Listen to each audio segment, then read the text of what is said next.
Oi gente, Fernanda Del Gaudio aqui, dentista, e hoje eu vim falar para vocês um pouquinho sobre o bruxismo. Recentemente a gente fez no nosso perfil do Instagram uma enquete e muitas pessoas ficaram com dúvidas sobre o que é o bruxismo, apenas quem possui que sabia do que se tratava. Então, o que é o bruxismo? Muitas pessoas chegam para mim e falam: doutora, eu tenho ATM. A ATM, pessoal, é a articulação temporomandibular, que eu, você e o resto da humanidade temos, né? É a articulação que envolve o nosso osso mandibular.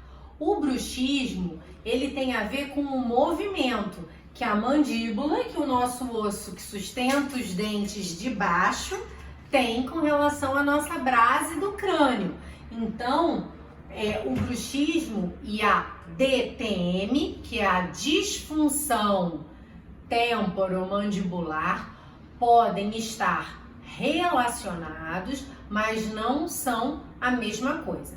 O bruxismo, ele é um processo que pode acontecer tanto à noite, que é o bruxismo do sono, ou ele pode ocorrer durante o dia, enquanto estamos acordados, que é o bruxismo da vigília. O bruxismo, ele tem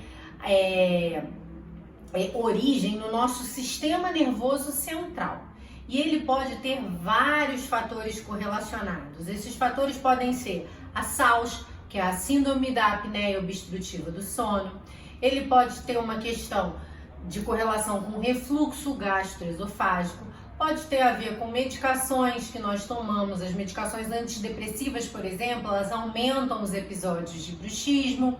Ele pode ter a ver com genética, obstrução das vias aéreas, pode ter a ver com questão do comportamento que a pessoa tem durante o sono e também relação com o estresse.